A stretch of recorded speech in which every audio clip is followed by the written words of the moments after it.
प्रसाद को बहुत अधिक श्रद्धा से स्वीकार करते हैं। तो हम शुरू से देखते आए कि थोड़ा सा प्रसाद दिया जाता है, मतलब जो भी लेके आ जाते थे। अभी कल एक महात्मा जगन्नाथ जी का प्रसाद था, तो हम क्या हुआ कि वो जगन्नाथ जी का जो चावल प्रसाद नहीं हो पाया, वो सूखा हुआ होता है तो बड़ा कठोर होता है। हमने कहा इसको पानी में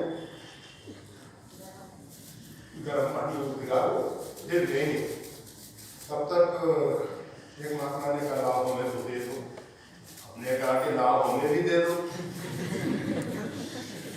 भगवान की कृपा से उन्होंने थोड़ा दिया, प्रसाद थोड़ा नहीं पर्याप्त, पर कुछ करके छोटे छोटे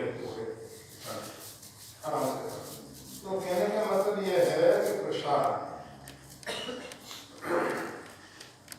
तो सती जी ने कहा कि महाराज प्रसाद,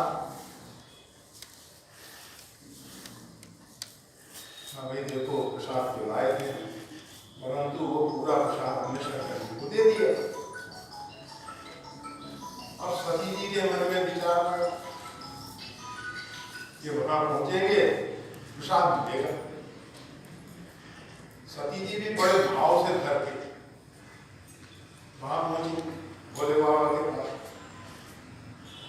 तो भगवान शंकर से कहा मेरा भाग्य का प्रसाद कहाँ है।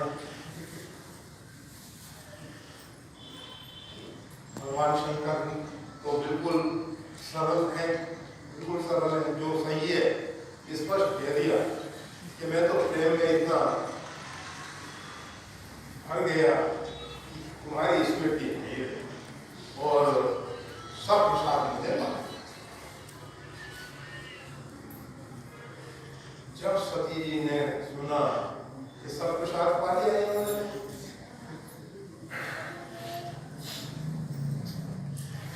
तो उनको थोड़ा आवेश आ गया है और वो आवेश में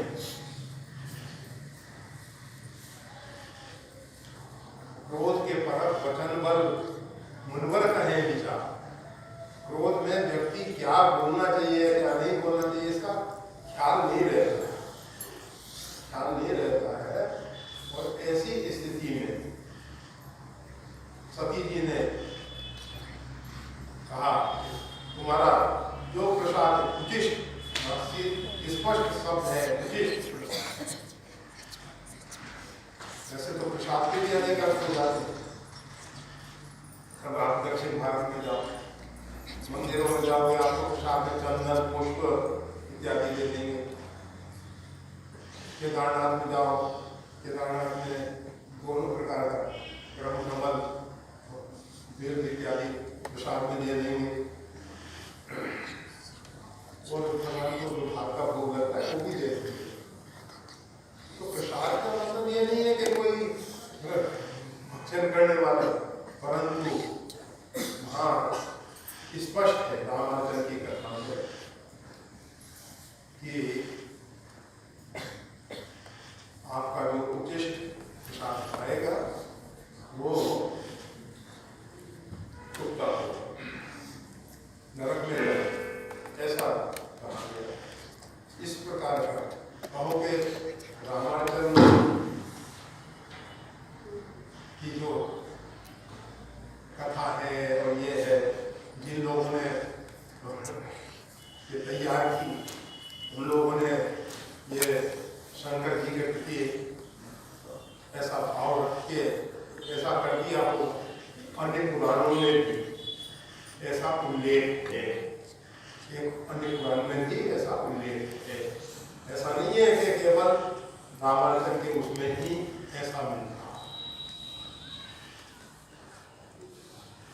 इतना हम जरूर कहते हैं कि उसके बाद भगवान शंकर ने रामाचरण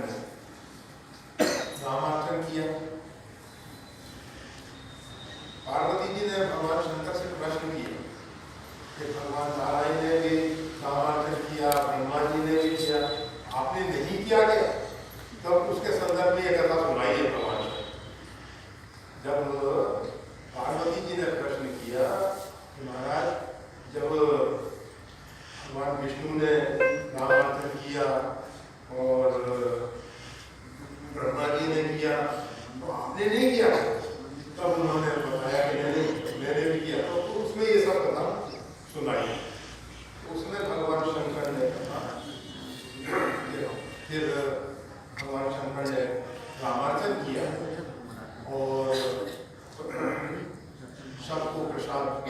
दिया है और एक व्यवस्था बना दी है।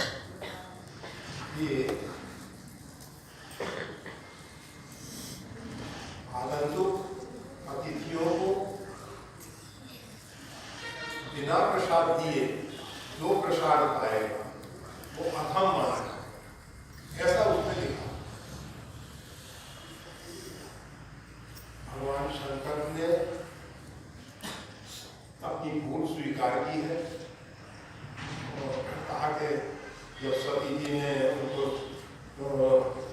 श्राप दे दिया तो वो लज्जित हो गए, भगवान शंकर लज्जित हो गए, फिर उन्होंने रामायण किया।